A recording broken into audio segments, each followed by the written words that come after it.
Hey, what's up, everybody? Welcome to episode number 29 here on season 2. And today we are getting into what ETFs am I looking into for 2018. This question comes from Ryan Hudson. He says, Coach Keith Bridgeforth, would be awesome to see you whip up something up and add to the mix. I would especially be interested in recommended ETFs. So while I can't just give recommendations on ETFs that would constitute as financial advice, I can give you my own speculative opinion on what I'm looking to invest in to 2018.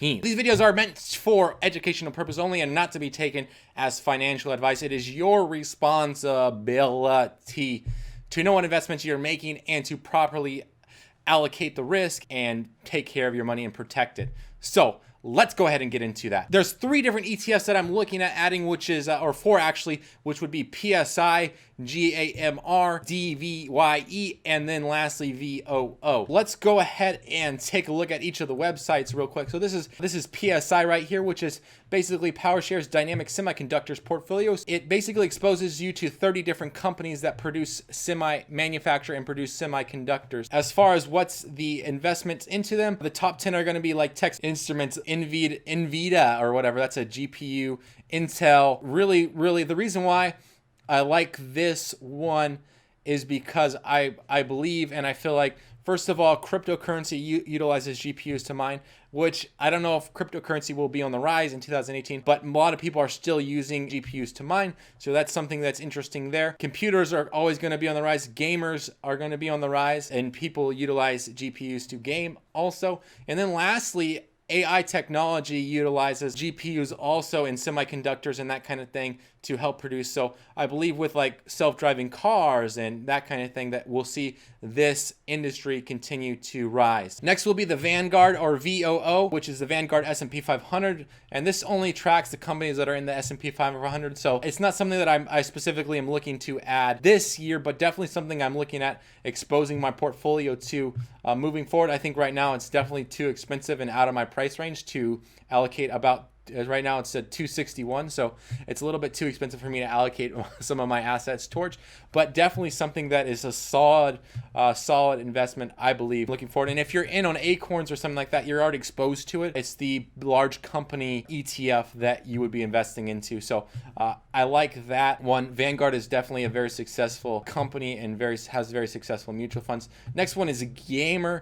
This is a portfolio that exposes you to a lot of companies that produce games. So like Blizzard is on here. I think Activision would be one. Here's some of the top ones like Nintendo, G5 Entertainment, Capcom, so on and so forth. Yeah, Activision, Blizzard right there. I like this one because I honestly don't see games falling off here anytime soon. I think that with the constitution of like Twitch and Steam and YouTube live streaming and all that kind of stuff, I think that we'll see it at booster. And I would have to like look into it more, but I don't think that we've seen video game sales drop off in 2008. I mean, that was like when I first started getting into playing video games. So I don't think that it's necessarily something that people will disregard looking forward into a correction, but I mean, that's just my speculative opinion there. And then lastly is the iShares Emerging Market Dividend ETF. I like this because it does pay a basically 4% dividend payment. So if you hold it for about 20 years, you made your money back on the investment. Plus, it does have some volatility in it. I mean, it doesn't have like very good returns long term, but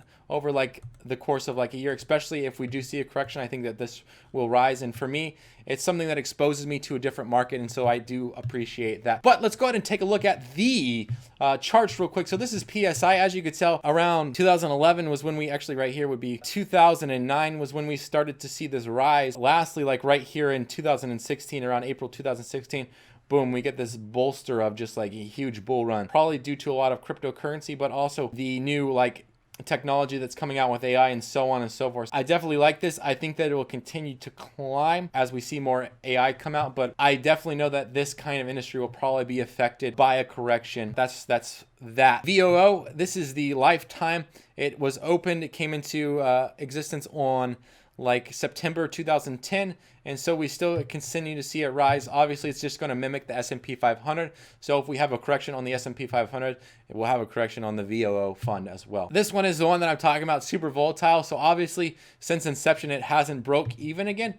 But I do like the fact that since basically January 2016, we've had a run up of pretty good run up from about $28 to about $45. That's pretty nice, and definitely if it continues to rise, I mean, with a nice dividend payout like that, long term, I think we could see some success, especially with the companies that are in there, which I didn't really talk about, but it's a majority of like Thailand, China, Russia, Brazil, those other, Greece is another emerging market. Like those ones is what it exposes itself to. And the last one is the GAMR. It started in 2014, and as you can tell, like boom, we got a steep, huge run up right there. Well, it looks like it went from 2014, and then they disbanded it, and then started off back in 2016.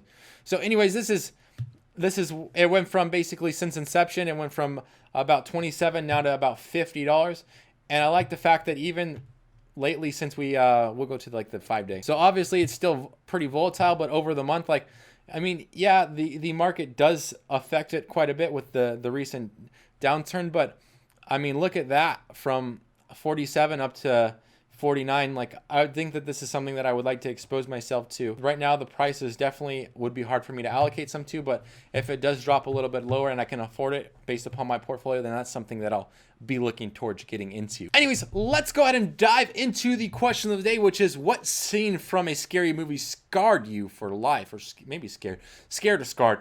Both of them are about the same. The movie, actually, it's not like a certain event, it's just a movie in general. It's called Event Horizon. I don't know when it was released, and I don't even remember why I watched it, but it was just like, basically these people go through like a black hole, and next thing you know, they end up in hell or whatever it may be. It was just, anyways, it was one of those movies that, like, from the 80s, and it was still like real life, I felt like, for me. I watched it when probably when I was like 15, 16, and had nightmares for like probably like a month or something like that. Anyways, like I was saying, if you have any questions regarding Stash, Acorns, Robin, as well as general investing advice, business, Etsy, coaching, post those questions down below. Don't forget to subscribe up here and check out my Robinhood recap December edition. Check out this other video right here. And as always, thank you for watching. I really appreciate it.